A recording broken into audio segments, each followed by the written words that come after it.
In a previous episode, we touched some of the key challenges in leadership succession and ownership transition in enterprises and organizations. Especially in family owned businesses, this is a key challenge. In many, if not most cases, succession is often an afterthought. It is delayed or avoided, and often for good and understandable reasons. The result is often that the entrepreneur is getting caught in a last minute scramble, often leaving her or him with little choices. And the results are often not optimal for the owner, the business, and everybody who is connected to it. In the case of a family owned business, this often includes the local communities as well. Instead, I'm recommending to start early with succession planning. And the starting point can be a scenario planning exercise. While traditional scenario planning is focused on the performance, the data, and the rational side of the business, I'm also recommending and predominantly a systemic scenario planning initiative. So, what is different in this systemic approach? First of all, it focuses on the systemic fabric of the business, the relationships, and the inherent dynamics between the entities. By entities, I mean everybody and everything that is connected and essential for the enterprise, such as organization, its members, the external entities such as suppliers, partners, and of course the owners, and in many cases also the investment partners.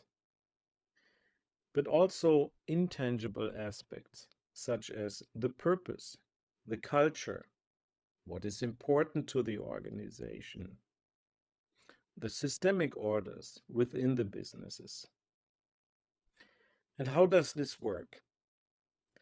In short, I'm following the following high level steps in such a process.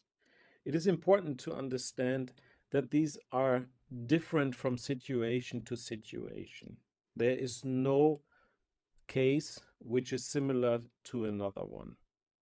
And there's also no strict rule or formula. More importantly, the approach needs to be in line with the circumstances. And this is an iterative and a discovery driven process. As a first step, I am usually working with the stakeholder to assess and acknowledge what is currently going on. What's the situation?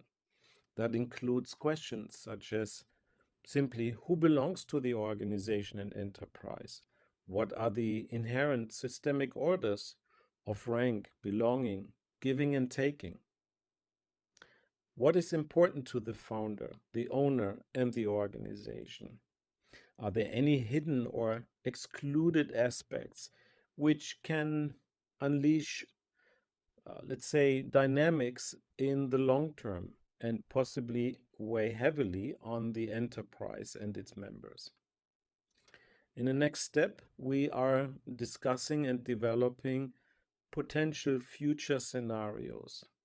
So, for example, we talk about identifying possible ways to identify succession candidates who are willing and able to take over.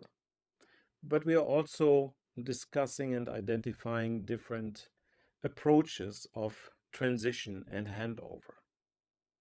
In the third step, we are evaluating and assessing what are the implications, the risks and opportunities. And in the fourth step, we are starting to engage the key stakeholders. This, of course, is a very important step. And it's also about the attitude of the owner and the team, but also the communication and the actions that are being taken. And then the fifth phase consists of implementation, of monitoring and adjusting the approach. Again, as I said, this is an iterative and discovery-driven approach. Exploring and discovering different scenarios can help the owner and manager and the team to anticipate and prepare for challenges and opportunities down the road. Such scenarios can be developed individually in a one-to-one consultative approach, or preferably the stakeholder can join a seminar with other people, like-minded people, or people who are facing the similar situation and issues.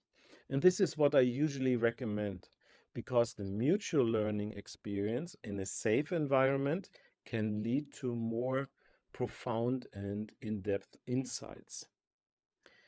By following this step-by-step approach, business owners can take the guesswork out of the succession planning equation, and it can significantly reduce the stress for them and the organization. As a result, the entire field of such an organization can retain and grow its resilience and its organizational health. So, I wish you good luck in your succession planning and follow for more.